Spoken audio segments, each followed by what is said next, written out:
Alhamdulillah kita mulai Bapak Ibu. Assalamualaikum warahmatullahi wabarakatuh. Bismillahirrahmanirrahim. Alhamdulillahirabbil alamin. Bihi nasta'in wa ala umuri dunya waddin wa ala alihi wa sahbihi ajmain. Amma ba'du. Yang terhormat Ibu Nati Herawati selaku Kepala Sekolah SMP Negeri Batu Semakmur. Yang terhormat kepada Wakil Kepala Sekolah, Wakil Siswaan dan Wakil Kurikulum SMP Negeri Batu Semakmur, beliau Bapak Jadwal Widodo dan Bapak Widodo Kurniawan. Selanjutnya yang terhormat seluruh Bapak Ibu guru dan staf tata usaha SMP Negeri Batu Semakmur. Bismillah, alhamdulillahirabbil alamin. Dengan menyebut segala puji bagi Allah. Semoga kita senantiasa mendapatkan rahmat dari Allah Subhanahu wa taala, nikmat sehat jasmani, rohani serta ridhonya, sehingga kita selalu diberi keberkahan dalam menjalankan aktivitas kita sehari-hari. Dengan mengucapkan Allahumma sholli ala Sayyidina Muhammad wa ala Sayyidina Muhammad. Semoga kita mendapatkan syafaatnya beliau Nabi Muhammad di akhirat kelak dan diakui umatnya. Ya, amin. Di sini biasa aktivitas kita pada hari Selasa per 2 minggu, yaitu acara Gombel. Yang pada hari ini pemateri akan disampaikan oleh Pak Mas Duki. Kita ngobrol kita pada hari ini yang berjudul Diseminasi Budaya Positif, yang akan disampaikan oleh Bapak Mas Duki SPD. Pada beliau, silakan. Oke, terima kasih kepada Pak Rianto selaku moderator. Saya Wali, assalamualaikum warahmatullahi wabarakatuh. Yang terhormat Ibu Kepala Sekolah SMP Negeri 4 Suci Makmur, Ibu Neti Herawati MPD. Yang kami hormati Bapak Wakil Kepala Sekolah Urusan Kurikulum Bapak Jadwal Dwi Widodo dan Bapak Ridho Kurniawan selaku Wakil Kesiswaan, serta yang saya hormati Bapak Ibu Dewan Guru peserta dari kegiatan komunitas belajar SMP Negeri 4 Suci Makmur. Oke, dalam kegiatan hari ini Bapak Ibu, izinkanlah saya untuk menyampaikan kegiatan yaitu diseminasi budaya positif. Jadi materi ini adalah materi yang harus kami sampaikan pada saat menerima materi di kegiatan pelatihan sebagai guru penggerak. Mudah-mudahan materi yang akan saya sampaikan ini menjadi pengalaman baru, menjadi modal baru untuk menjadi guru yang lebih baik lagi. Di sini tujuan kegiatan kita pada hari ini yaitu yang pertama, guru dapat belajar memahami pentingnya membangun budaya positif yang berpihak pada murid di sekolah. Yang kedua, guru dapat menerapkan budaya positif di sekolah. Nah, di sini materi budaya positif itu ada 7 dari yang akan saya sampaikan. Yang pertama, pembelajaran dengan paradigma baru. Yang kedua, disiplin positif. Yang ketiga, motivasi perilaku manusia. Yang keempat, kebutuhan dasar manusia. Yang kelima, posisi kontrol restitusi. Yang keenam, keyakinan kelas. Yang ketujuh, segitiga restitusi. Jadi ada 7 materi yang keterkaitannya antara guru dengan siswa. Jadi kita berkolaborasi tidak hanya untuk mengembangkan kemampuan guru itu sendiri, tapi untuk lebih ke pendidikan siswa. Lanjut, Pak. Yang pertama, pembelajaran dengan paradigma baru. Kenapa kita katakan pembelajaran paradigma baru? Jadi setelah muncul adanya kurikulum merdeka, dikatakan baru karena adanya muncul kurikulum merdeka. Jadi kurikulum ke-13 itu kita menyebutnya paradigma lama. Nah, ini sebagian besar, tidak semua guru sih sepertinya ya, bahwasanya teacher center. Nah, maksudnya apa? Jadi guru itu menjadi pusat pembelajaran. Jadi selama ini yang aktif dalam belajar di kelas itu adalah guru. Itu paradigma yang lama. Tapi itu sebenarnya sudah lumrah pada saat itu dilaksanakan. Karena memang siswa kebanyakan mungkin tidak aktif dalam belajar. Selanjutnya, adanya guru yang aktif itu menyebabkan pembelajaran kita menjadi pasif. Yang selanjutnya tidak mandiri, anak menjadi tidak mandiri dan tidak bebas mengekspresikan belajarnya. Artinya anak itu kalau tidak ada guru ya nggak belajar. Artinya anak kalau tidak kita kasih tugas, anak tidak kita tuntun, anak itu tidak belajar. Belum muncul adanya inisiatif belajar dari si anak. Nah, paradigma baru itu dirubah, yang tadinya teacher center menjadi student center. Jadi artinya sebagai fasilitator guru itu, sehingga siswa itu menjadi pusat pembelajaran. Nah, selanjutnya menghasilkan pembelajaran yang bermakna, berkolaborasi, mandiri, kreatif, dan aktif. Jadi anak-anak itu dalam belajar diusahakan setiap pembelajaran itu berkolaborasi.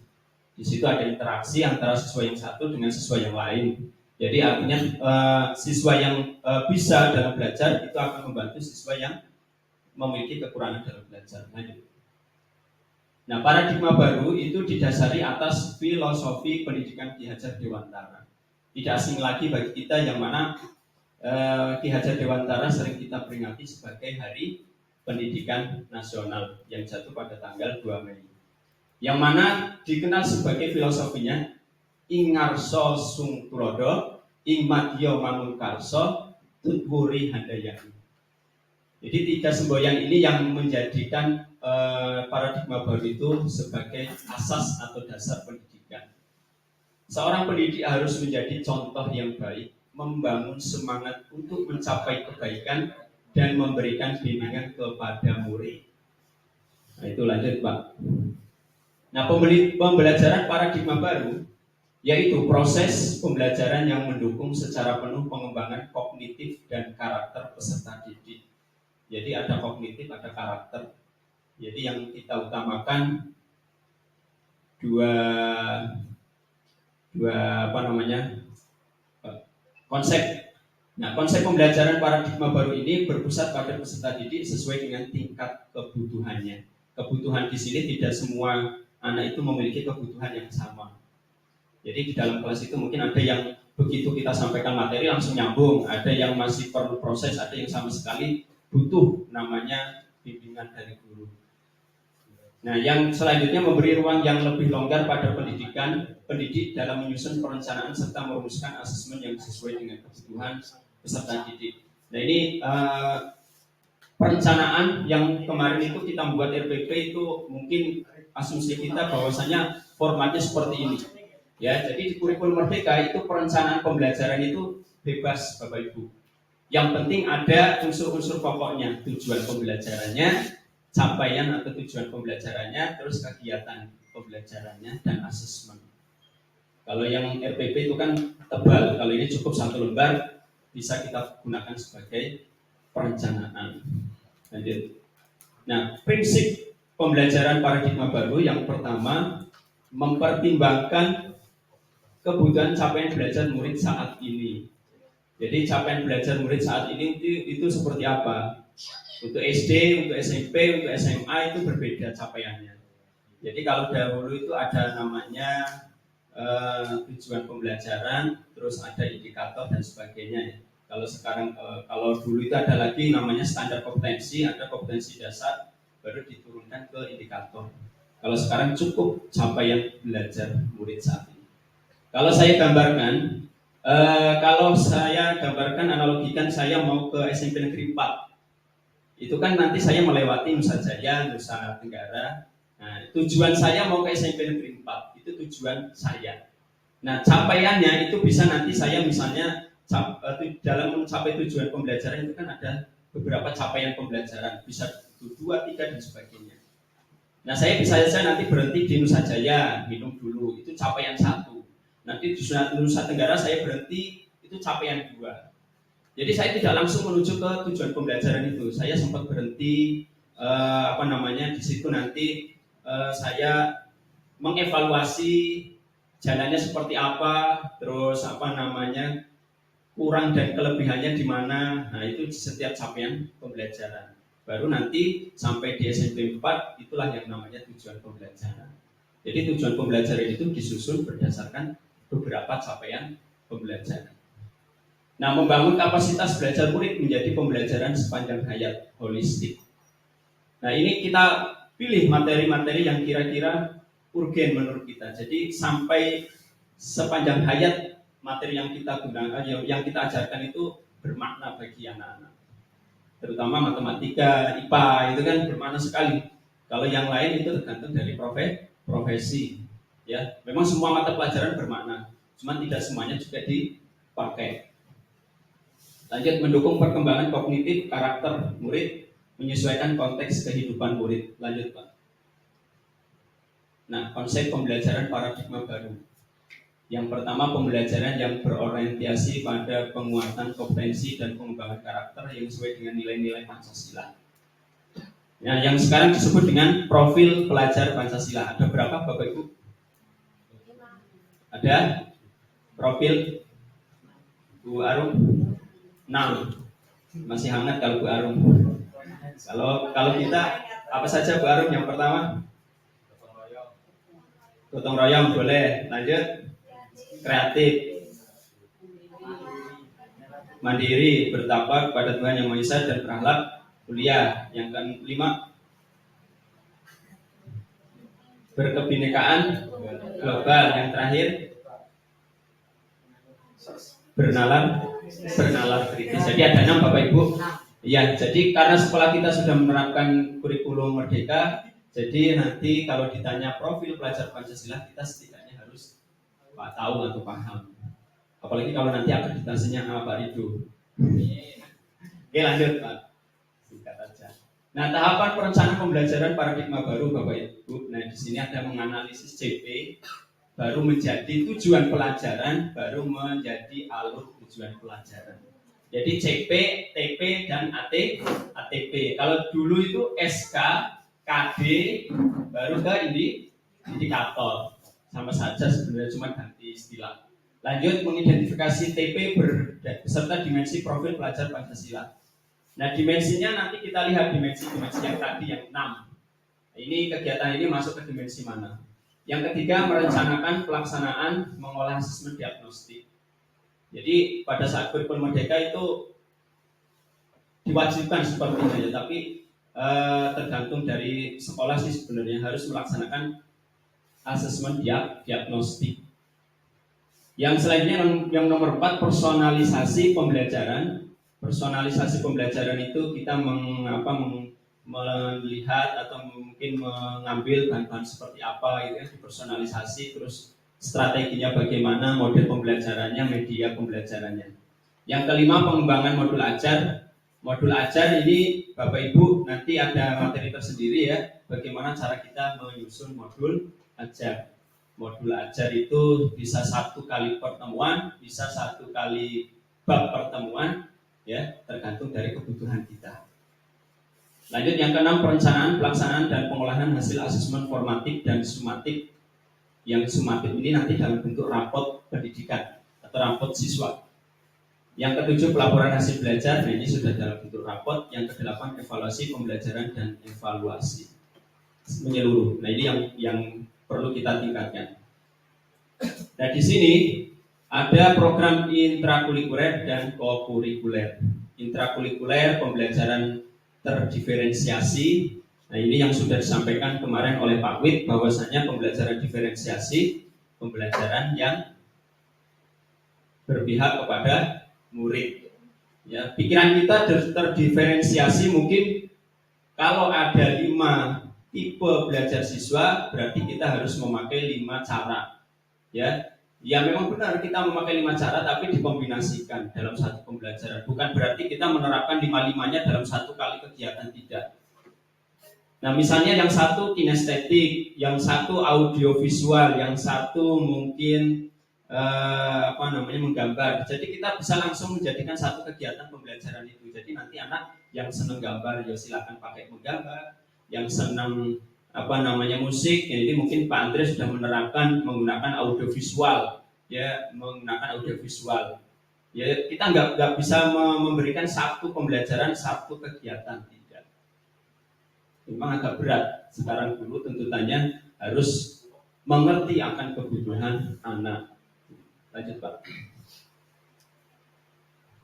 Pembelajaran paradigma baru dan asesmen yang efektif perlu memperhatikan prinsip-prinsip sebagai berikut. Yang pertama, tahap dan tingkat capaian peserta didik. Nah, kemarin kita sudah membuat mencoba di tahun kemarin rapot siswa ya. Jadi setiap anak itu punya capaian sendiri-sendiri. Dia mahir, dia sudah berkembang, atau dia belum berkembang. Jadi seperti itu. Ya namanya kita baru belajar mungkin belum sampai ke menganalisis satu-satu siswa ya, jadi kita ambil secara umum. Oh, mata pelajaran IPS yang mahir itu siapa-siapa, terus yang berkembang siapa, yang kurang sama sekali berkembang siapa, jadi capaiannya berbeda-beda. Yang kedua, membangun siswa untuk menjadi pelajar sepanjang hayat. Jadi pembelajaran yang kita sampaikan tidak cukup sampai di situ saja, tapi sampai selanjutnya, sampai di masyarakat. Yang ketiga, mendukung kompetensi dan karakter siswa secara holistik. Nah, ini yang berat, karakter, ya. Jadi mulai dari diri sendiri sebenarnya, ya, agak berat sekali untuk memulai dari diri sendiri sebelum kita memulai ke orang lain. Itu Pak, karakter. Kalau karakter kita sudah bagus, karakter kita sudah ini, ya ini tentunya harus konsisten. Apa yang kita lakukan agar bisa diterima oleh siswa. Lanjut yang keempat, pembelajaran yang relevan, yang sesuai dengan zaman. Yang tidak sesuai dengan zamannya itu akan sedikit demi sedikit kita rubah dengan yang terbaru. Yang kelima, berorientasi pada masa depan yang berkelanjutan. Nah, masa depan di sini ya tentunya untuk berkelanjutan tadi. Sekarang zamannya teknologi, bagaimana cara siswa itu dikenalkan dengan teknologi, memanfaatkan teknologi sesuai dengan peruntukannya. Lanjut, Pak. Asesmen yang efektif. Yang pertama, diagnostik di awal pembelajaran, penilaian kognitif dan non-kognitif. Jadi ternyata tidak hanya guru BK yang mendiagnosis, tapi semua guru diwajibkan untuk mendiagnosis.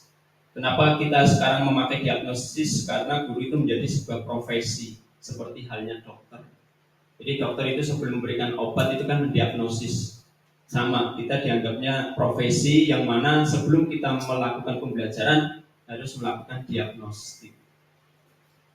Yang kedua, asesmen formatif selama proses pembelajaran seperti self-assessment, peer assessment, dan refleksi metakognitif. Jadi bagaimana pembelajaran kita, seperti apa, diterima atau tidak. Ya. Yang ketiga, asesmen sumatif. Contohnya seperti PH, PTS, PAS, dan PAT. Ya tidak ada larangan sih kita mau menyebutnya PH atau PAS ataupun SAS, itu hanya perubahan dari istilah-istilah. Kalau SAS kan sumatif akhir semester, ya, atau bahasa kita penilaian akhir semester. Lanjut pembentukan pembelajaran, lanjut Pak. Lanjut lagi. Nah tantangan, nah ini yang banyak tantangannya. Yang pertama, minimnya informasi terkait pembelajaran paradigma baru. Ya kalau kita mengandalkan dari luar pasti minim.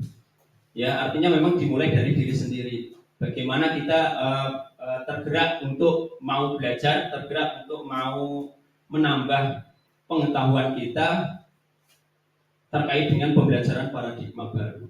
Kalau kita tidak tergerak dari dalam diri, walaupun kita sisipkan dari luar, ya itu tidak akan diterima dengan baik. Selanjutnya, kesiapan stakeholder terkait perubahan yang dilakukan, terutama sekolah. Siap juga sekolah. Ya, sekolah harus menyiapkan sarana dan prasarana yang sesuai dengan yang dibutuhkan di dalam kurikulum paradigma baru. Yang ketiga, belum meratanya sarana dan prasarana pendidikan yang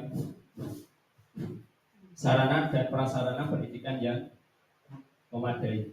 Yang terakhir, tidak mudah merubah mindset dan kebiasaan cara mengajar paradigma lama. Yang biasanya bahasa kita ya, Bu Bekti apa Bu? Zona nyaman.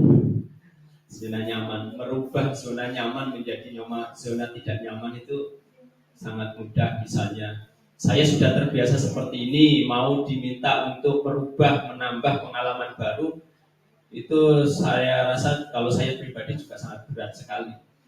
Karena kita sudah terbiasa nyaman gitu kan, dihadapkan dengan tantangan yang baru. Pak Jokowi harus berubah, berani merubah ya. Iya. Itu salah satu ciri dari bagaimana kita merubah mindset.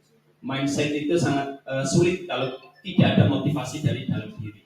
Sebesar apapun kalau motivasi atau dorongan dari luar, kalau kita nggak punya niat untuk merubahnya, tetap tidak maksimal. Salah satu contoh misalnya telur. Telur kalau kita pecahkan dari luar, ya nggak ada manfaatnya. Mungkin kalau telur yang masih baru bertelur, ayamnya kita bisa manfaatkan. Tapi yang paling bagus telur yang dipecah dari dalam, yaitu memunculkan generasi baru. Ya, ayam menetas. Itu kalau dipecah dari luar, ya kemungkinan ayamnya nggak hidup. Tapi kalau ayamnya keluar dari dalam, memecahnya sendiri, ya, bagaimana dia harus keluar dan berusaha, itulah sebuah kehidupan baru. Lanjut, Pak. Nah, yang kedua disiplin positif. Lanjut. Apa itu disiplin positif? Cara membentuk sikap mandiri anak sehingga fokusnya pada memotivasi, merefleksi terhadap kesalahan yang dilakukan, menghargai dan membangun logika yang bersifat panjang. Nah, ini contoh disiplin di sekolah bagi siswa dan guru. Ini hanya sebagai contoh ya Bapak Ibu. Tapi merujuk tadi perlu kita refleksi diri. Ya, disiplin ini memang bagus. Yang pertama, datang ke sekolah tepat waktu. Nah, itu kan artinya ada perubahan. Kalau selama ini kita belum disiplin, ya bagaimana kita mencoba untuk berusaha lah. Paling tidak ada niat untuk berusaha, walaupun tidak maksimal. Yang selanjutnya mengenakan seragam sesuai dengan aturan. Yang ketiga mengikuti upacara. Yang keempat mengumpulkan tugas tepat waktu. Selanjutnya tertib dalam mengikuti pelajaran, mengantri di lingkungan sekolah, merapikan kelas sebelum pulang, membuang sampah pada tempatnya, dan masih banyak yang lainnya. Yang namanya kita ambil positifnya saja. Ya, terkadang kita berat untuk melaksanakan. Budayanya banyak. Budaya positif, dengan menjalankan budaya positif di sekolah, maka akan mempermudah tercapainya tujuan pendidikan nasional sesuai dengan filosofi Ki Hajar Dewantara, yaitu pendidikan yang berpihak kepada murid, yang bersifat menuntun tumbuh atau hidupnya kekuatan kodrat yang ada pada murid. Jadi kita itu menuntun itu bisa di samping, bisa di belakang, bisa di depan. Itu pun cara jalannya kita berbeda. Kalau anak bayi kecil ya di belakang, ya bisa ke depan, ya menuntun. Kalau ke samping biasanya merangkul. Nah, ini tergantung filosofinya seperti itu. Selanjutnya, budaya positif akan terwujud jika seorang guru memiliki 5 nilai dan peran guru penggerak. Kenapa di sini dititikkan kepada peran guru penggerak? Karena di kurikulum Merdeka, guru itu harus bergerak. Ya, yang mana nilai dan peran guru penggerak itu ada 5, ya. Ya, di sini nanti bisa kita share ya. Budaya positif dapat terwujud dengan mendorong kolaborasi antar semua warga sekolah dengan adanya keyakinan sekolah yang harus disepakati dan dijalankan bersama.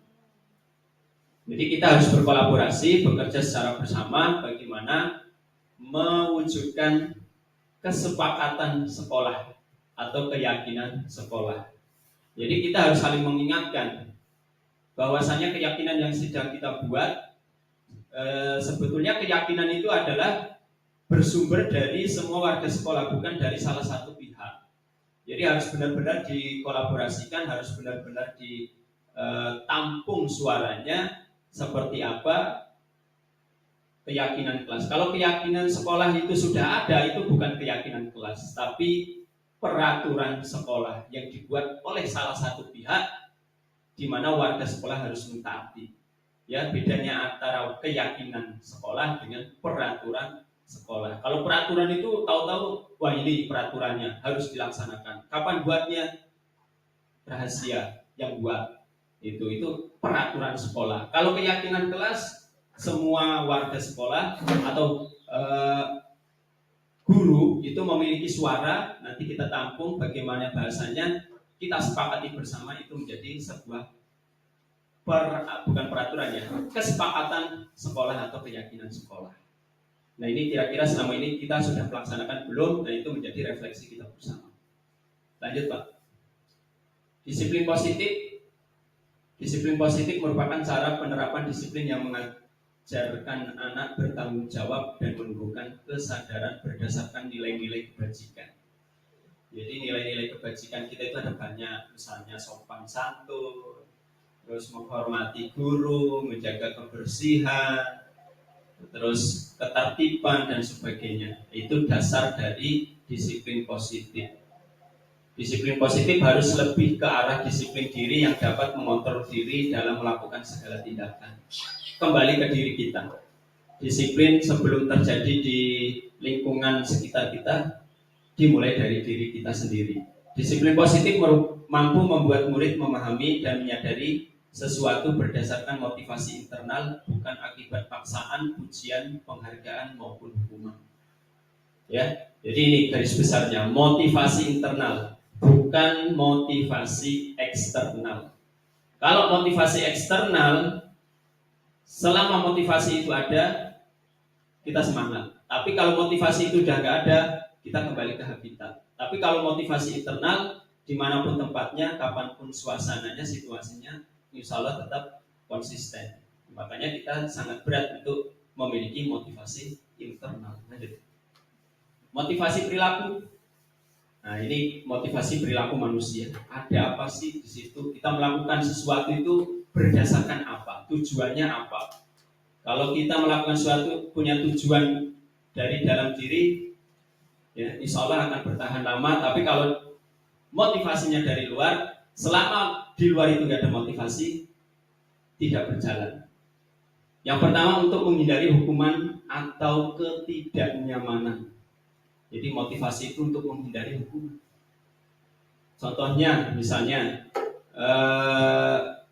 membawa topi. Kalau motivasinya untuk menghindari hukuman, ya selama itu motivasinya ada. Kalau nggak ada, anak tidak membawa topi karena bukan berasal dari motivasi diri. Yang selanjutnya, untuk mendapatkan imbalan penghargaan dari orang lain. Contoh di dalam belajar, yang berhasil menjawab dikasih permen. Kalau besok gurunya nggak bawa permen, kira-kira mau jawab nggak? Atau hadiah gitu, karena itu kebiasaan kita memberikan hadiah. Tidak, karena itu motivasi dari luar.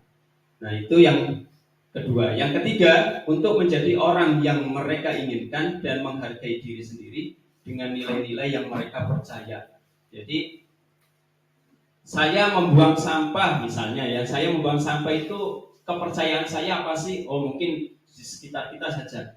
Nanti menjadi bersih. Kalau bersih, apa yang akan kita rasakan seperti itu. Jadi dimulai dari diri sendiri. Lanjut Pak. Nah untuk menghindari hukuman, biasanya orang yang motivasi perilakunya untuk menghindari hukuman atau kenyamanan akan bertanya, apa yang akan terjadi apabila saya tidak melakukannya. Lanjut, sebenarnya mereka sedang menghindari permasalahan yang mungkin muncul dan berpengaruh pada mereka secara fisik, psikologis maupun tidak terpengaruhinya kebutuhan mereka bila mereka tidak melakukan tindakan tersebut. Jadi pasti ada pertanyaan, apa sih kalau saya nggak melakukan, emang akibatnya seperti apa? Kalau saya melakukan terus dampaknya seperti apa? Jadi dia bertanya-tanya, karena dia motivasinya dari luar. Lanjut, untuk mendapatkan imbalan atau penghargaan dari orang lain. Orang dengan motivasi ini akan bertanya, apa yang akan saya dapatkan apabila saya melakukan? Mereka melakukan sebuah tindakan untuk mendapatkan pujian dari orang lain yang menurut mereka penting dan mereka letakkan dalam dunia berkualitas mereka. Mereka juga melakukan sesuatu untuk mendapatkan hadiah, pengakuan atau imbalan. Ya, jadi ini motivasi dari luar. Pokoknya intinya selagi motivasi itu tidak ada, maka tidak muncul. Kalau ada baru muncul. Jadi seperti itu motivasi yang kedua. Lanjut Pak. Yang terakhir, untuk menjadi orang yang mereka inginkan dan menghargai diri sendiri dengan nilai-nilai yang mereka percaya. Orang dengan motivasi ini akan bertanya, akan menjadi orang yang seperti apa apabila saya melakukannya. Mereka melakukan sesuatu karena nilai-nilai yang mereka yakini dan hargai. Contoh hal kecil saja tadi ya. Kalau di rumah kita menyapu halaman atau menyapu rumah, itu keyakinan kita seperti apa? Rumah akan menjadi bersih. Siapa lagi kalau bukan kita, kan seperti itu. Nggak mungkin tetangga kita gitu kan, atau misalnya Bu Putih tetangganya, Bu kok nggak disapu gitu, Bu Putih nggak pernah nyapu misal gitu. Itu kan motivasi dari luar. Artinya apa? Kita mulai dari diri sendiri. Dan motivasi terkecil itu dari dalam kamar kita. Ya, itu. 4. Kebutuhan dasar manusia. Ternyata kebutuhan dasar menurut IPS dulu itu ada kebutuhan pokok, primer, sekunder, tersier. 4. Ternyata tidak itu. 4 di sini lain-lain. Yang pertama, kebutuhan dasar manusia dapat diartikan sebagai unsur-unsur yang diperlukan manusia untuk mempertahankan keseimbangan fisiologis dan psikologis. Pemenuhan kebutuhan dasar akan sangat mempengaruhi tindakan dan perilaku individu. Jadi itu. Jadi kalau kebutuhan kita nggak terpenuhi, akan mempengaruhi sikap kita. Contoh, misalnya anak itu tidak diberikan uang saku, artinya kebutuhan kesenangan dia tidak terpenuhi, maka si anak itu tidak memberikan efek negatif nanti, yang marah, yang mungkin diminta tolong tidak mau, karena dia ada satu kebutuhan yang tidak terpenuhi. Bukan kebutuhan yang terdahulu itu ada kebutuhan makan, minum, tidak. Jadi ada tambahan. Lanjut Pak. Dampak kebutuhan dasar manusia dalam dunia pendidikan. Dalam dunia pendidikan ya, konsep kebutuhan dasar manusia dapat digunakan untuk menyusun pembelajaran yang berpihak pada murid hingga menganalisis penyebab dari pelanggaran atau perbuatan tidak terpuji.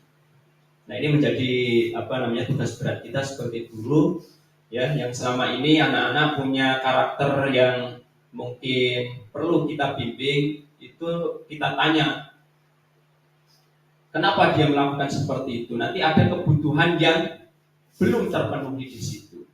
Mungkin di keluarganya, mungkin di lingkungan pertemanannya, atau mungkin di dalam kelasnya. Nah, 5 kebutuhan dasar manusia. Apa saja? Yang pertama, kebutuhan bertahan hidup atau survival. Sandang, pangan, dan papan. Itu yang pertama. Menjadi satu kebutuhan. 3 kebutuhan menjadi satu konsep kebutuhan satu. Yang kedua, kebutuhan kasih sayang dan rasa diterima. Nah, ini walaupun kita sebagai orang tua tetap memiliki atau membutuhkan kasih sayang dan rasa diterima, tidak hanya seorang anak. Yang ketiga, kebutuhan akan kebebasan, dikekang, ya, banyak peraturan atau banyak kesepakatan. Itu kalau kita tidak menerimanya akan menjadi sebuah permasalahan. Yang keempat, kebutuhan akan kesenangan, hobi, ya, menyalurkan hobi. Kalau kesenangan kita tidak terpenuhi akan bermasalah. Yang kelima, kebutuhan akan kekuasaan, penguasaan. Ya, temennya bisa komputer, saya nggak bisa komputer, akan menjadi pemikiran kita karena kebutuhan itu belum terpenuhi. Gimana cara bisa memenuhi kebutuhan itu? Kok saya tertinggal, gitu ya? Anak-anak misalnya tidak menguasai pembelajaran, harusnya itu berpikir, kok bisa saya tidak menguasai hal itu, merefleksi diri. Jadi itu. Lanjut Pak. Nah, ini ilustrasinya. Ilustrasi adanya kesenangan. Aku senang main kejar-kejaran dengan ibu guru atau seru. Ini biasanya anak TK ya. Anak TK itu kebutuhannya akan kesenangan itu sangat penting sekali. Kalau anak TK tidak senang dalam belajar, ya tidak mood, tidak terlaksana pembelajaran. Anak SMP pun sama. Ibu kejar aku karena ibu guru sayang aku, cinta dan kasih sayang. Dia menginginkan kebutuhan akan cinta dan kasih sayang. Aku hebat kan, bisa bikin ibu guru kejar aku penguasaan. Hebat, ada kata hebat. Atau aku bisa, aku dapat, kalau di dalam pembelajaran, Pak, aku bisa kok mengerjakan. Nah itu anak sudah menunjukkan penguasaannya. Kira-kira selama ini ada nggak siswa yang seperti itu? Masih jarang ya. Ada tapi belum muncul sepenuhnya. Itu Bu, saya sudah bisa mengerjakan ini. Ya kita harus mengapresiasi walaupun di dalam pengerjaannya ada kekurangan. Aku bosan belajar mewarnai terus di dalam kelas, jadi dia nggak bebas. Dia ingin butuh yang lain, strategi pembelajaran, model pembelajaran yang lain. Bosan saya pelajaran IPA ceramah terus misalnya, atau mungkin ingin belajar di luar, bebas ya. Lanjut Pak. Ibu guru bilang, aku tidak boleh bersenandung sewaktu mengerjakan tugas. Katanya kelas harus tenang. Tidak ada suara, kan enggak seru jadinya kesenangan. Ini anak ini kesenangannya tidak terpenuhi, jadi dia merasa kurang gitu kan. Kurang konsentrasi. Nah ini yang harus dimengerti oleh guru. Oh ternyata si anak ini dalam pembelajarannya membutuhkan suasana yang lain. Dia harus mendengarkan musik atau bersenandung, bernyanyi. Tuh. Yang selanjutnya, ibu guru tidak menyapaku hari ini, padahal aku pakai jepit rambut baru. Ya. Perhatian, kasih sayang. Jadi kalau ada anak itu diperhatikan, senang gitu ya, menambah semangat belajar. Tergantung positif tidaknya. Kalau positif menambah, kalau negatif ya merajuk nanti. Ya. Nah ini kalau guru seperti ini nanti guru dirindukan oleh siswa. Ya enggak Pak Riko? Pak Andre sudah merealisasikan ya. Dirindukan oleh murid. Aku sebel, gambarku tidak rapi, malah ibu guru nunjukin ke teman-temanku di depan kelas. Jadi si anak nggak percaya diri, itu. Ya. Dia ada rasa malu. Nah di sini guru juga harus belajar bagaimana menjaga perasaan si anak tadi. Tidak semua anak itu menerima pekerjaan itu disampaikan ke khalayak. Ada yang malu, ada yang tidak, gitu kan.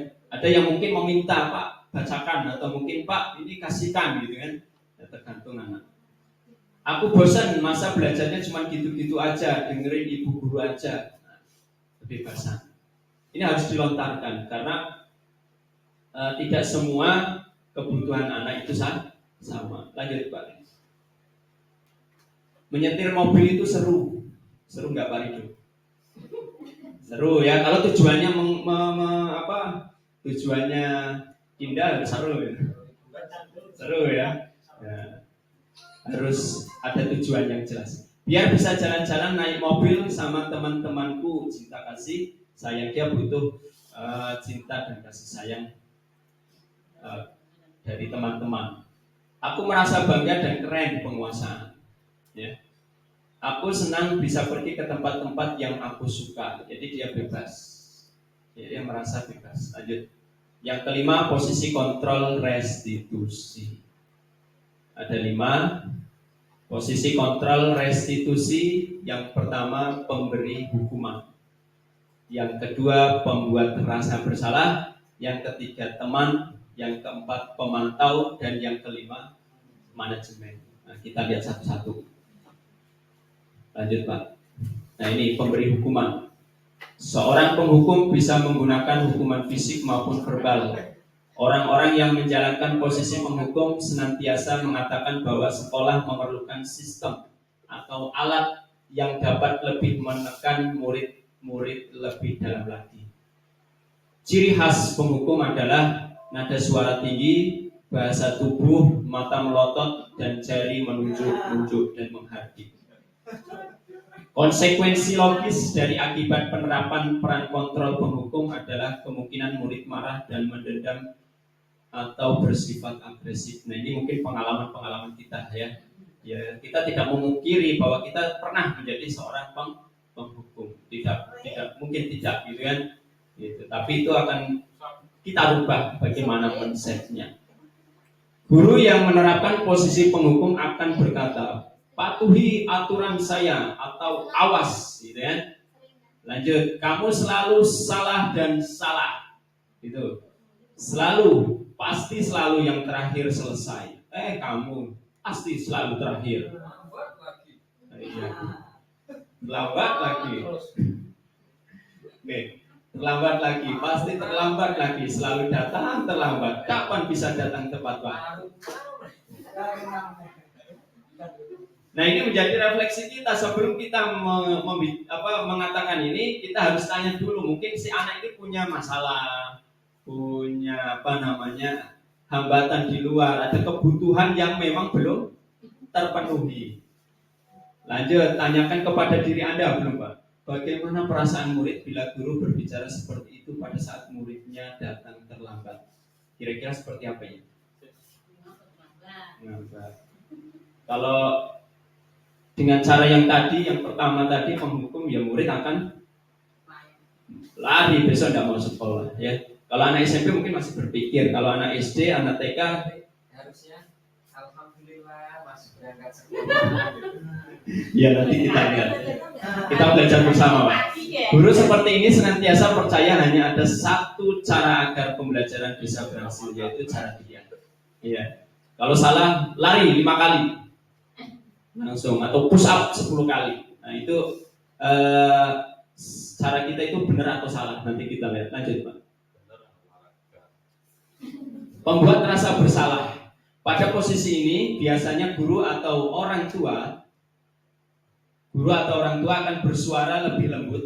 Pembuat rasa bersalah akan menggunakan keheningan yang membuat orang lain merasa tidak nyaman atau bersalah atau rendah diri. Ciri khas pembuat merasa bersalah adalah nada suara memelas, halus, sedih, bahasa tubuh merapat pada anak dan lesu. Konsekuensinya logis dari akibat penerapan peranan kontrol pembuat rasa bersalah adalah murid akan merasa bersalah. Kata-katanya, ibu sangat kecewa sekali dengan kamu.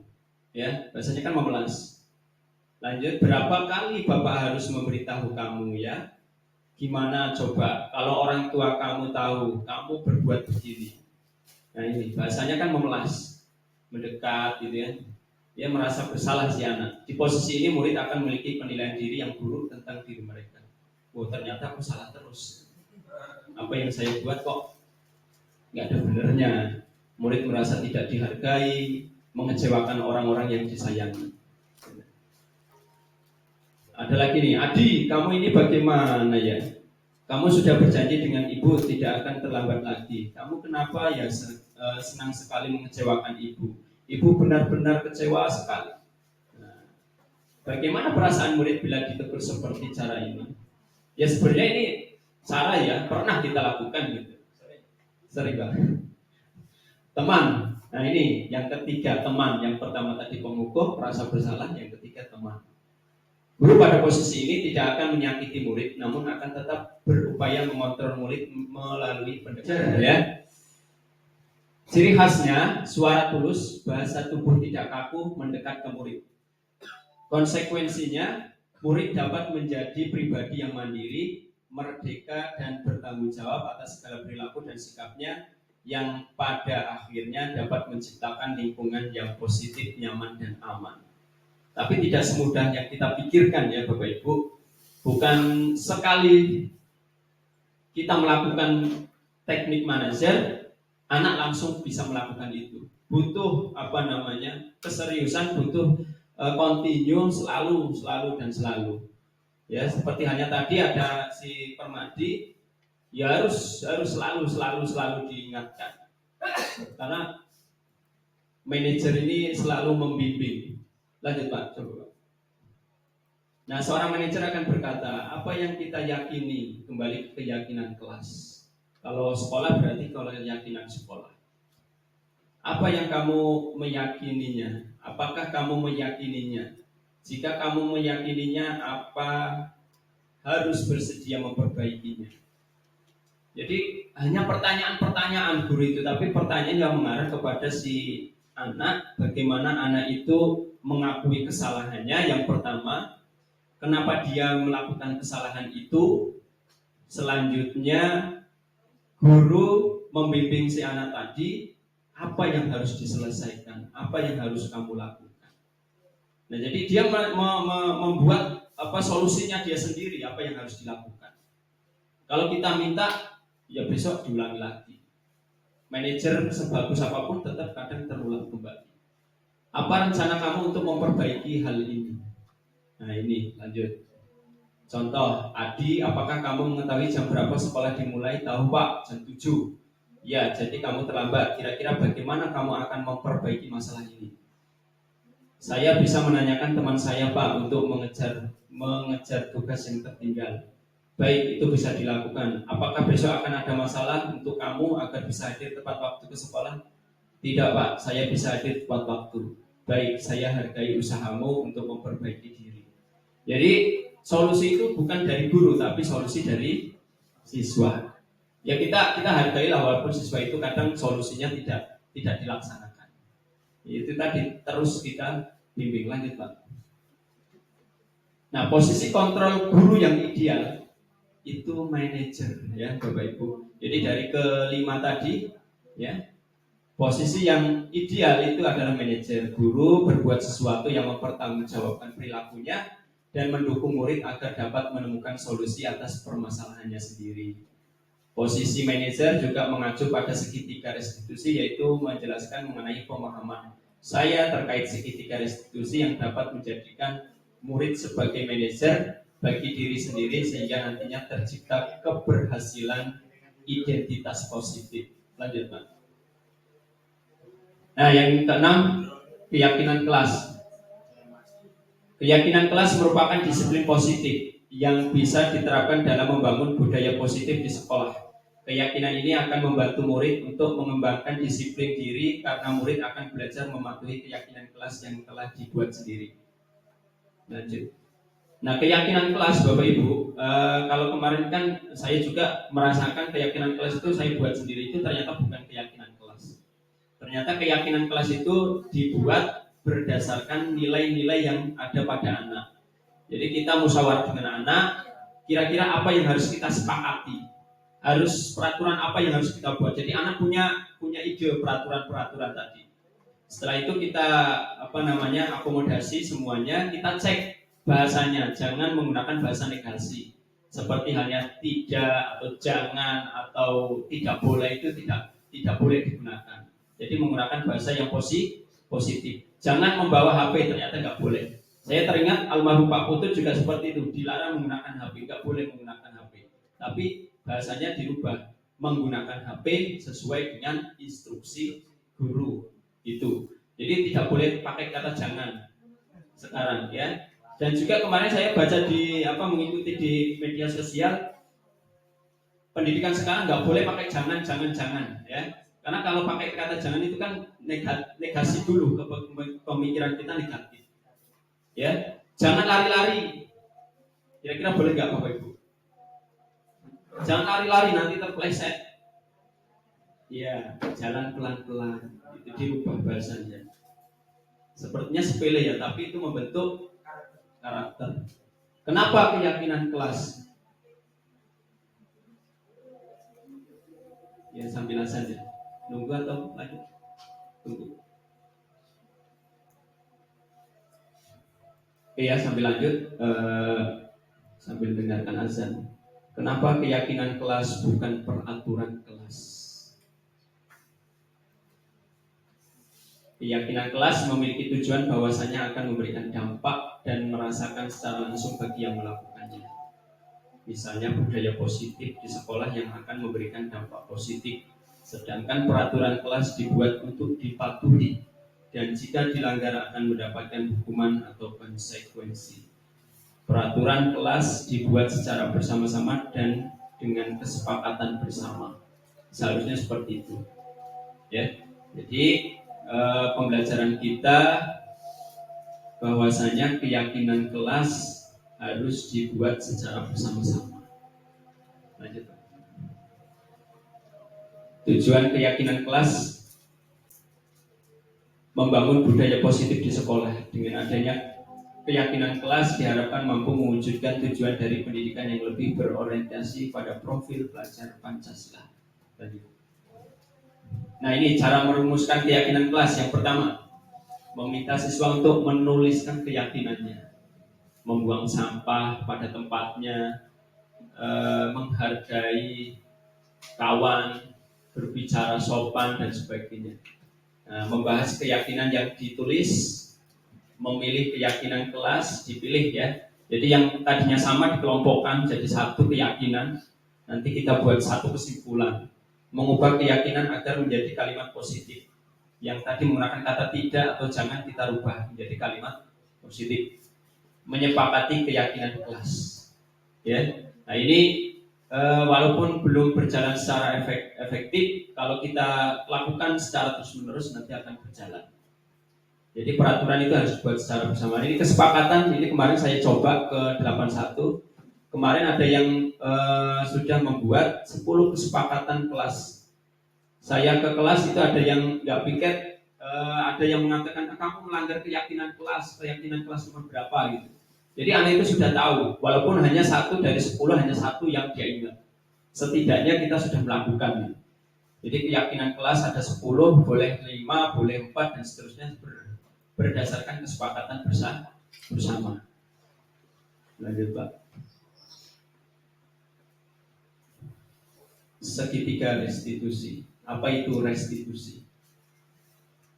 Adalah proses menciptakan kondisi bagi murid untuk memperbaiki kesalahan mereka sehingga mereka bisa kembali pada kelompok mereka dengan karakter lebih kuat. Lanjut Pak. Nah, segitiga restitusi, ya langkah-langkahnya. Yang pertama, menstabilkan identitas, validasi tindakan yang salah dan menanyakan keyakinan. Jadi kalau misalkan ada anak yang melakukan kesalahan, itu tidak langsung kita justice atau langsung kita berikan hukuman atau mungkin kita konsekuensinya seperti apa. Tapi kita lakukan 3 langkah itu. Setidaknya kita melakukan ini 3 langkah. Jadi kalau di BK seperti ini nggak Bu? Segitiga restitusi bersama. Yang pertama menstabilkan identitas. Jadi anak itu ditanya, kenapa tadi kamu melakukan itu? Kira-kira tindakan kamu itu salah atau tidak? Itu divalidasi. Oh iya Pak, saya salah Pak, melanggar. Gitu ya. Memang semua manusia itu pernah melakukan salah. Jadi seperti itu. Jadi jangan langsung kita menjustis kalau anak itu salah gitu kan. Tapi kita lihat dulu di sana itu ada apa? Dia melakukan kesalahan itu karena apa? Ada yang kurangkah? Mungkin dia dibenci kawannya, mungkin dia tidak dihargai oleh kawannya, kasih sayang tadi ya kan, sehingga dia melakukan kesalahan. Contoh hanya sekarang bully itu banyak sekali. Ya, bully, anak yang dibully mungkin ada rasa kurang diterima oleh komunitas itu. Ya, nah, itu ditanya kenapa kamu melakukan hal itu, terus ditanya bagaimana cara menyelesaikannya, apa yang harus kamu lakukan. Ya, terkadang kita bawaannya emosi, jadi tanpa melakukan 3 ini. Ya, kalau di psikologi menggunakan ini mungkin ya, karena dia lebih melakukan pendekatan, jadi ngobrol santai, ya. Setahu saya kalau ruang BK itu ngobrol santai. Kalau dulu pikiran saya di ruang BK itu orang-orang yang bermasalah. Itu dipanggil oleh ibu guru BK berarti bermasalah. Ternyata tidak, ya. Dia ngobrol santai bagaimana dia harus menyelesaikan masalahnya. Itu jadi berdasarkan dari sumber siswa tadi. Jadi kita hanya meluruskan dari siswa ya Bu. Dari siswa, betul. Lanjut Pak. Segitiga restitusi. Nah, yang pertama menstabilkan identitas berdasarkan prinsip membuat kesalahan adalah bagian dari pembelajaran. Manusia pasti pernah salah, karena itu bagian dari pembelajaran. Mengubah orang yang gagal karena berbuat kesalahan menjadi orang sukses. Jadi yang gagal ya namanya kita mau sukses pasti dari gagal dulu. Lanjut. Validasi tindakan yang salah. Guru berupaya memahami kebutuhan dasar yang melatar belakangi anak berbuat kesalahan. Oh, si anak ini kurang apa tadi? Ya. Nah, kesenangannya mungkin kurang terpenuhi, cinta kasih sayangnya, penguasaannya, dia minder, dia tidak mau bertanya, penguasaannya kan kurang. Jadi kita harus dekati. Guru akan bergeser dari pemikiran stimulus respon menjadi proaktif. Jadi kita aktif, ya, mendekati si anak tadi, mengenali dan mengakui kebutuhan murid akan memperbaiki hubungan dengan murid. Jadi dia mengakui kebutuhannya apa, terus memperbaiki dengan murid yang lain. Lanjut. Menanyakan keyakinan, murid akan diberi pertanyaan bermakna untuk memunculkan motivasi secara intrinsik. Ya, jadi motivasi dia apa? Bukan motivasi dari luar. Kalau motivasi dari luar sudah pasti, kalau motivasinya nggak ada, dia nggak melanjutkan hal itu. Mungkin kalau dia melakukan hal itu dari luar, ingin dibilang hebat dan sebagainya, gitu kan? Nah, itu kita harus mengetahui, mampu mengaitkan keyakinan dengan tindakan yang salah. Membuang sampah, keyakinannya apa? Menjaga kebersihan. Kira-kira, nah itu dihubungkan keyakinannya. Harus seperti apa yang harus kamu lakukan? Nah, refleksi. Jadi ini nanti saya minta dari Bapak Ibu, bagaimana perasaan Bapak Ibu sebelum dan sesudah mengikuti kegiatan ini. Ya, jadi paradigma baru, restitusi tadi, kebutuhan, apa yang Bapak Ibu pelajari pada kegiatan ini. Yang terakhir, apa yang akan Bapak Ibu lakukan setelah mengikuti kegiatan ini. 3 dari pertanyaan ini nanti saya minta dari salah satu guru mewakili, kira-kira seperti apa. Silakan Bapak Ibu nanti duluan. Nah ini dulu. Yang pertama, bagaimana perasaan Bapak Ibu sebelum dan sesudah mengikuti kegiatan ini? Sebelum mendapatkan materi ini seperti apa? Setelah mendapatkan materi ini harus bagaimana? Ya, apa yang Bapak Ibu pelajari pada kegiatan hari? Ya tidak semuanya lah, yang penting ada yang nyantol. Yang terakhir, apa yang akan Bapak Ibu lakukan setelah mengikuti kegiatan ini? Moga Bapak Ibu yang mau memberikan pendapatnya. Pak Rido paling depan, ya sudah Pak Rido.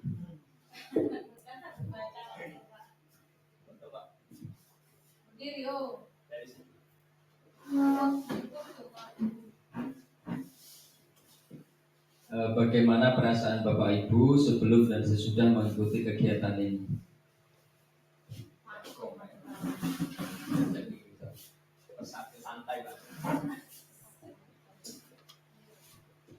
Setelah belajar ini apa ya? Pertama terkait peraturan. Versi saya, aturan ini melihat kondisi anak.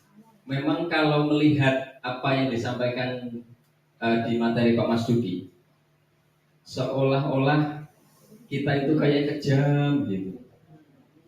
Ya Pak Mas Duki ya, kayaknya kejam. Saya pun merasa seperti itu. Cuman kadang kondisi di lapangan itu mengharuskan seperti itu. Tidak mungkin ketika misalnya seperti tadi pagi, saya melihat tadi pagi Pak Andri menyiapkan, Pak Andri ya nanti sebentar. Pak Andri menyiapkan, ini kan ini juga, ya cerita juga. Seperti tadi pagi Pak Andri menyiapkan anak-anak. Itu saya tadi sengaja Pak Andri tidak ikut keluar, ya. Dengan cara yang Pak Andri miliki. Kalau saya itu pasti teriak. Pak Andri tidak. Itu Bapak Ibu guru mungkin paham dengan Pak Andri dan juga saya. Kalau saya pasti teriak, pasti melotot seperti yang kata Pak Mas Duki tadi, ada ekspresi melotot, teriak, gitu. Itu pasti. Apalagi sekarang saya kemana-mana selalu bawa ini, bawa tongkat. Itu kayaknya lebih ekstrim lagi.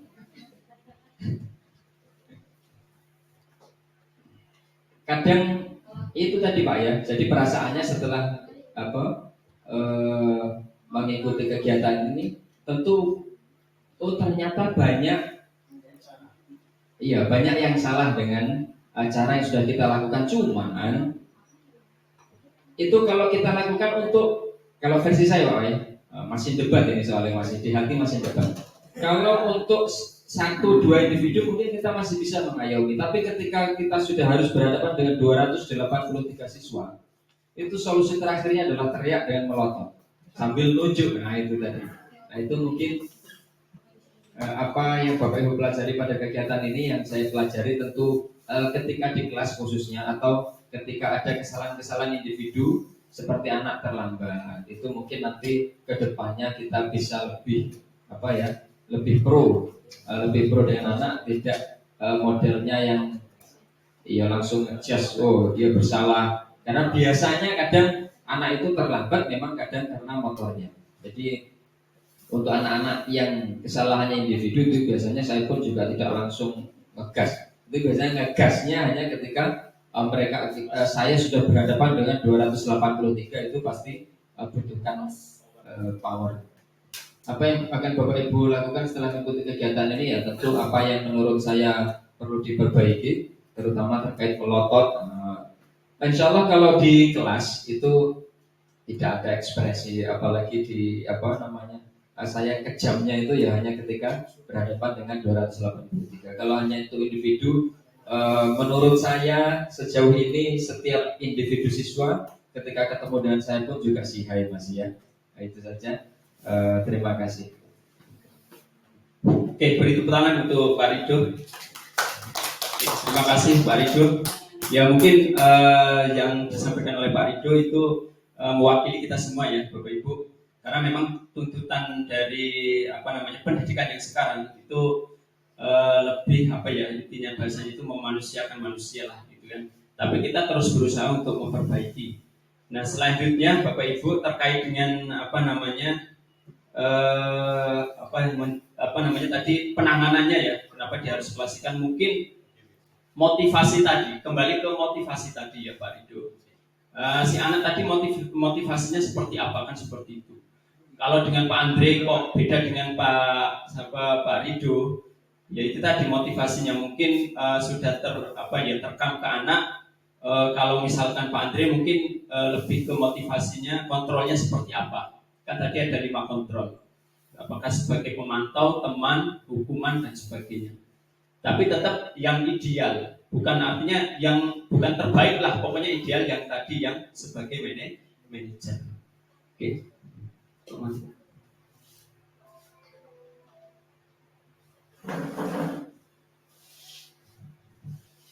Nah ini semoga setiap waktu menit yang dihabiskan oleh Bapak Ibu Guru untuk belajar akan membantu Bapak Ibu Guru menjadi versi yang lebih baik dari hari ke hari, terutama dalam peranannya sebagai pendidik.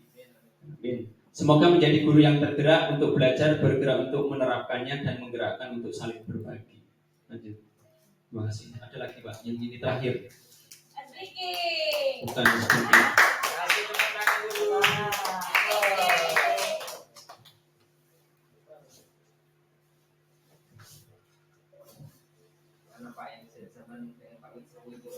iya.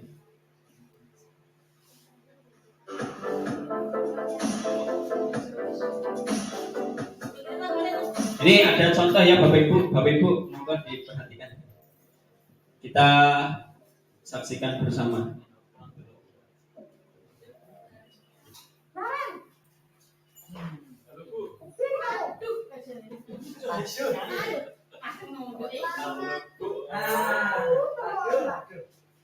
Kamu deh pasti terlambat. Apa coba? Alasan kamu apa lagi? Kapan sih kamu tidak terlambat?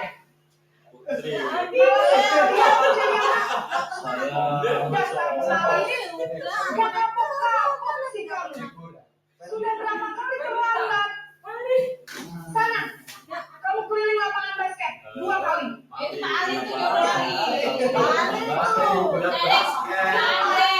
Kamu lawan ibu. Berani-beraninya jawab. Sudah terlambat, masih berani jawab enggak? Sekarang keliling lapangan basket 5 kali sekalian. Biar kapok. Cepat.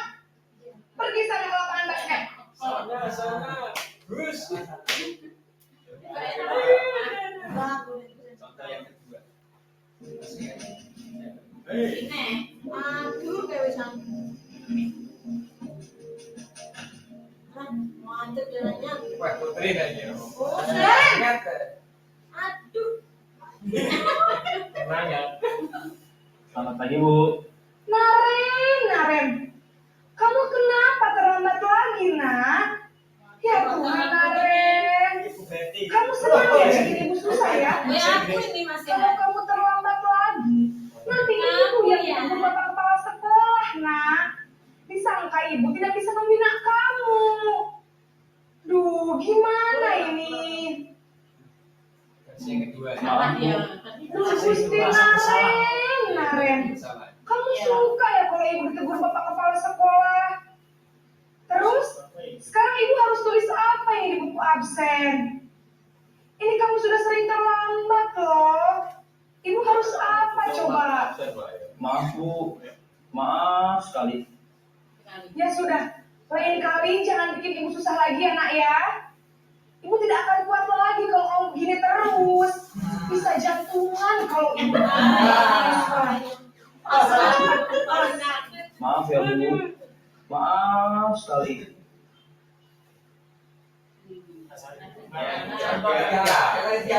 Hanya perbandingan. Mana lu nanya? ini kan mau Kali. Naren, Langsung lagi. Selamat pagi Bu. wah, Kawan ini. sudah jam berapa ini nak? Oh, langsung Selamat pagi, pagi Pak. ya sayang. Iya Bu. Habis ibu saya lupa bangunkan saya Bu. Kamu malah menyalahkan ibu kamu. Kamu bukannya anak yang larinya paling kencang. Kok terlambat sih? Iya Bu. Saya memang terlambat bangun tadi. Jadi biarpun saya lari kencang, tetap gak kekejar Bu. Ya sudah sana. Nanti lain kali larinya lebih kencang lagi ya. Biar gak terlambat lagi. Bikin senang ibu. Besti, Demi besti. ibu. Bisa kan? Bisa lah Bu. Ya sudah sana masuk kelas. Ibu beresin urusan absen kamu. Kamu ini ada-ada saja. Besti, besti. Mantau ya, mantau. Ayo katanya kayak gimana sih lo absennya? Mantau.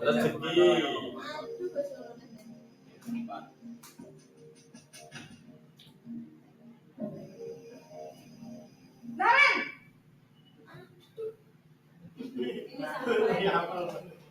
Selamat pagi Bu. Naren, apa peraturan sekolah kita tentang jam berapa kita harus masuk sekolah, nak? Kita harus di sekolah jam 7 Bu. Iya betul. Sekarang sudah jam 7.20. Naren sudah tahu konsekuensinya jika terlambat hadir. Paham Bu. Saya harus tinggal kelas pas jam istirahat selama 20 menit. Iya benar, konsekuensinya demikian. Jadi nanti jam 9.30 pas istirahat, kamu harus tinggal di kelas, kerjakan tugas tambahan untuk ketertinggalan kamu, ya? Baik Bu. Ayo nomor satu tuh main pas tadi. Tapi bukan yang jantungan tadi bukan. Nomor satu tadi. Sedia. Oh, itu isi pertama nih. Naren, Selamat pagi Bu. selamat pagi Naren. Maaf Bu, saya terlambat. Iya, sekolah masuknya jam 7, sekarang sudah jam 7.20. Jadi sekarang bagaimana ini Naren? Maaf Bu, saya lupa setel alarm saya semalam. Baiklah, menurut kamu, keyakinan sekolah yang mana yang perlu kamu tingkatkan? Menghargai diri sendiri dan orang lain mungkin ya Bu. Setuju. Jadi, apakah Naren meyakini prinsip saling menghormati tersebut? Iya Bu, saya meyakininya. Apakah Naren bersedia memperbaiki masalah keterlambatan ini? Bersedia Bu. Bagaimana kamu akan perbaiki masalah keterlambatan ini? Saya akan coba untuk tidak lupa menyetel alarm saya Bu. Baik, kalau Naren lupa menyetel alarm di rumah, ada orang yang kira-kira bisa bantu mengingatkan tidak? Ada Bu, kakak saya, Kak Emma. Ada lagi selain Kak Emma? Selain Kak Emma, ada ibu saya. Baik, jadi yang mengingatkan Naren adalah Kak Emma dan ibu kalian. Kira-kira akan mulai start alarm kapan nih Naren? Setelah pulang sekolah, akan segera saya lakukan. Baik, jadi Naren akan setel alarm untuk bangun besok pagi dan akan diingatkan oleh kakak dan ibu dan Naren ya. Ada lagi yang mungkin perlu dilakukan Naren agar tidak terlambat bangun lagi? Tidak ada Bu. Baik Naren, terima kasih untuk kerjasama kamu. Sekarang kamu perlu kembali ke kelas untuk belajar. Baik Bu, terima kasih.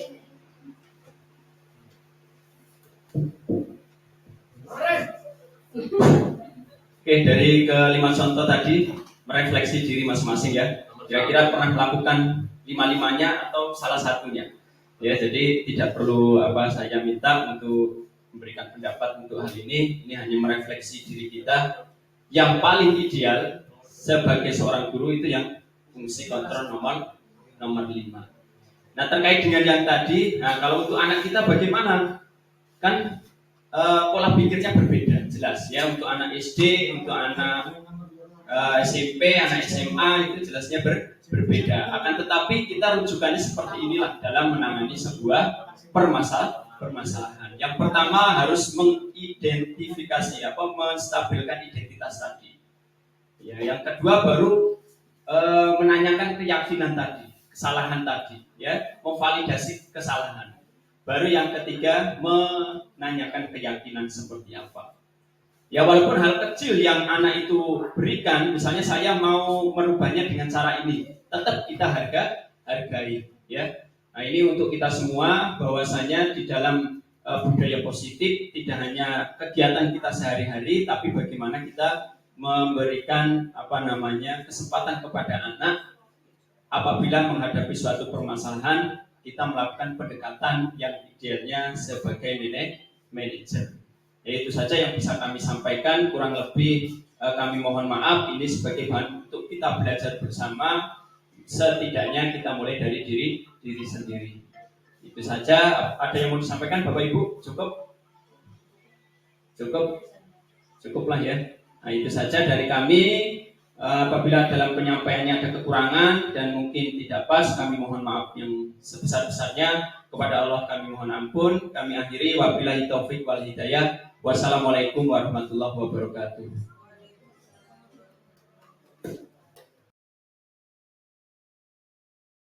Oke, assalamualaikum warahmatullahi wabarakatuh.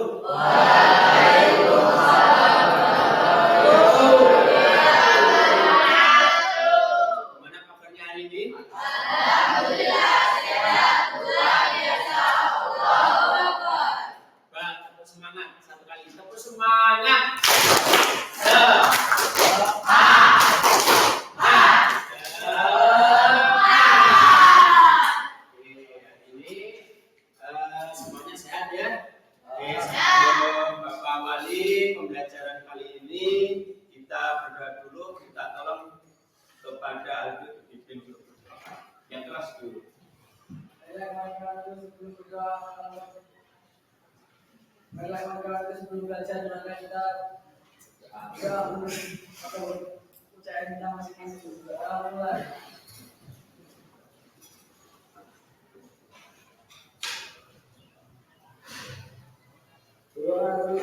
Oke, terima kasih ya.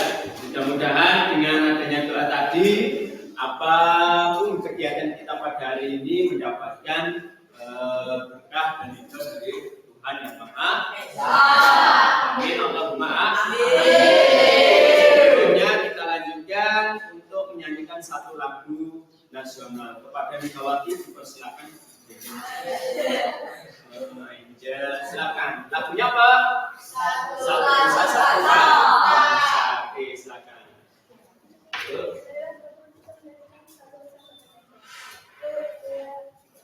Satu nusa, satu bangsa, satu bahasa kita.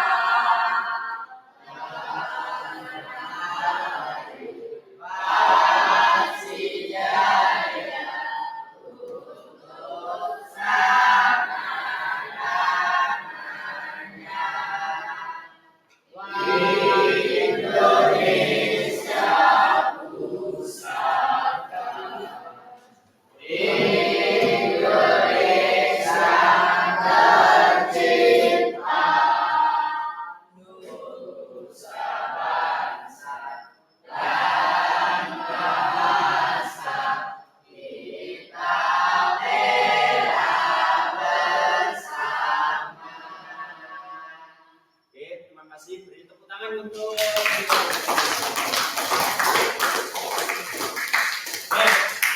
sebelum lanjutkan Bapak absen dulu hari ini. Yang tidak hadir siapa? San. San. Keterangannya apa? Alfa. Biasanya izin. Ini Alfa. Oke, nanti saya absen satu-satu ya. Kalian sebutkan pada saat saya menyebutkan nama, kalian sebutkan nama-nama buah-buahan.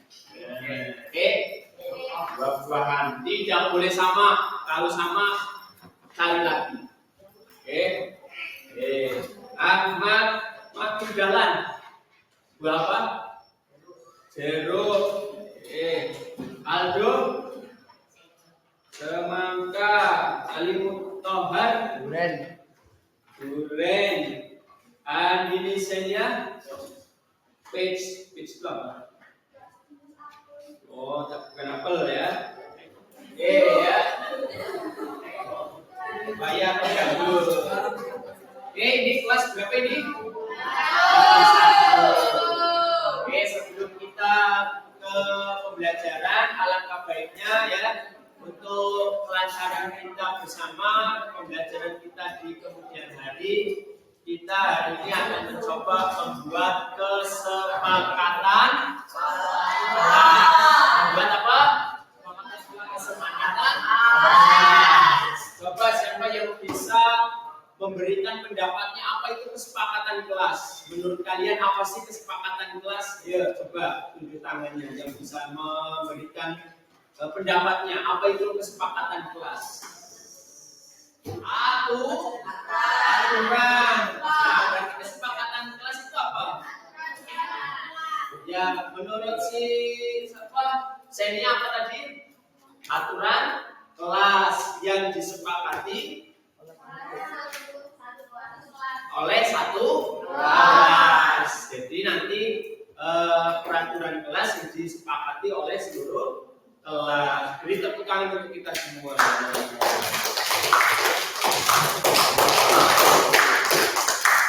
Nah, alur pembuatan kesepakatan kelas yang pertama nanti kalian tuliskan aturan-aturan yang menurut kalian relevan diterapkan di kelas ini. Nanti tuliskan 1 atau 2 ya. Boleh 1, boleh 2 di kertas ini ya.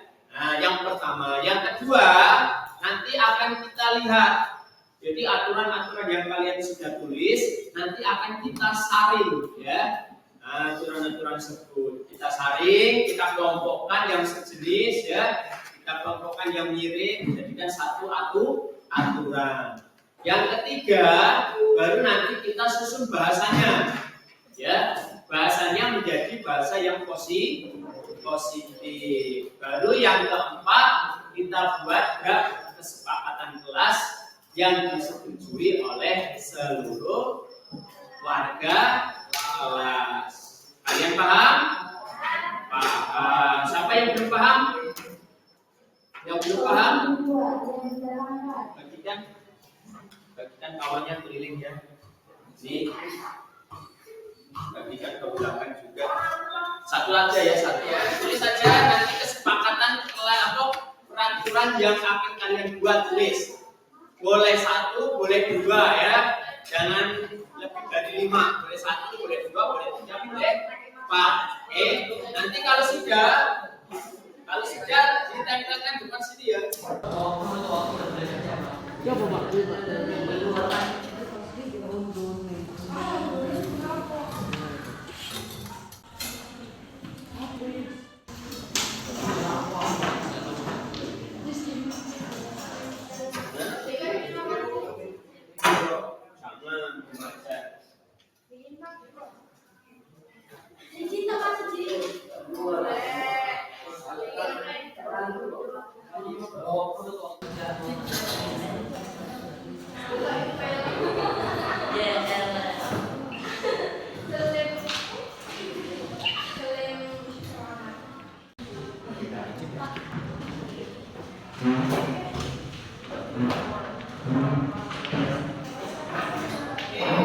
Sekarang kita coba kita cek satu persatu. Kira-kira kalimatnya sudah pas atau belum ya.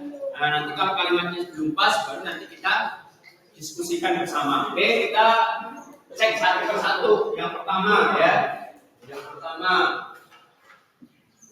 menghargai dan menghormati teman, tidak boleh makan saat jam pelajaran. Ada dua, menghargai dan menghormati teman. Kira-kira bahasanya sudah pas atau belum? Belum. Sudah pas atau belum? Menghargai dan menghormati teman. Menghargai dan menghormati. Apakah hanya cukup dengan teman saja? Tidak. Kira-kira kurangnya di mana? Guru. Berarti di sini kita tambah ya. Berarti apa? Menghargai dan guru dan teman. Oke, yang kedua. Boleh makan saat jam pelajaran? Tidak boleh. Berarti katanya negatif atau positif? Negatif. Kira-kira yang pas bagaimana? Tidak boleh makan di dalam kelas atau saat pelajaran. Berarti yang pas bagaimana? Yang pas bagaimana? Jangan dilarang. Berarti yang pas gimana? Jangan. Mas negasi. Bahasanya. Gak bisa pakai dilarang. Kata negasi itu kan ada tidak boleh, dilarang, jangan. Jangan lari di kelas. Berarti apa? Jalanlah pelan-pelan. Berarti ini kalau ini tidak boleh makan saat pelajaran. Berarti apa? Makanan pada saat waktunya. Betul, siap makan. Makanan pada saat waktunya. Oke, mengerti ya? Oke, yang kedua, yang ketiga, coba tanda. Yang ketiga, menghargai dan menghormati teman. Sudah ada belum? Sudah. Menghargai sesama teman sudah ada belum? Sudah. Membuang sampah pada tempatnya. Sudah ada belum? Berarti bahasanya sudah tepat belum? Apa bahasanya tempatnya gimana? Membuang sampah pada tempatnya. Buang itu bahasa perintah. Jangan pakai bahasa perintah. Membuang sampah pada tempatnya. Membuang. Oke, coba baca sama-sama. Ketiga. Di mana tempatnya? Sampah. Oke, lanjut. Tidak membuang sampah sembarangan. Masuk nggak? Masuk. Tidak membuli. Tidak membuli itu masuk di mana? Menghargai dan menghormati guru dan teman. Ayo. Tidak boleh berkata kasar. Tidak boleh berkata kasar. Kira-kira pas belum bahasanya kalimatnya? Belum. Pas bagaimana? Lawan kata dari kasar apa? Lawan kata dari kasar apa? Sopan. Berarti bahasanya apa? Berkata sopan terhadap guru dan teman. Jadi berkata terhadap guru dan teman. Oke, dapat ya?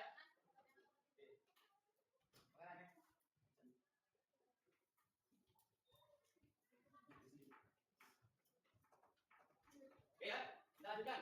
Ini ada menjaga kebersihan kelas. Mau masukkan atau tidak? Mau dimasukkan atau tidak di sini? Ini tadi membuang sampah pada tempatnya. Yang ini tadi menjaga kebersihan kelas. Mau dimasukkan tidak? Masukkan ya. Bahasanya sudah pas belum? Pas ya. Menjaga kebersihan kelas. Oke. Terus ini piket dengan benar. Kira-kira gimana piket dengan benar? Masuk atau belum? Gimana bahasa yang bagusnya gimana? Kita sama-sama. Melaksanakan piket dengan baik. Oke, melaksanakan piket dengan baik. Oke, beri tepuk tangan. Sudah dapat 6. Beri tepuk tangan. Kelas 81. 1. Menghargai dan menghormati guru dan teman. 2. Makan makanan pada saat waktunya. 3. Membuang sampah pada tempatnya. 4. Berkata sopan terhadap guru dan teman. 5. Menjaga kebersihan kelas. 6. Melaksanakan piket dengan baik. 7. Datang tepat waktu. 8. Izin kepada guru saat ke WC dengan 2 orang. 9. Membantu teman yang melaksanakan piket. 10. Mengerjakan tugas secara mandiri. Oke, jadi kesepakatan kelas kita sepakati ya. Setuju? Setuju. Sekali lagi kesepakatan kelas kita sepakati setuju? Setuju. Oke, beri tepuk tangan dengan tanda setuju.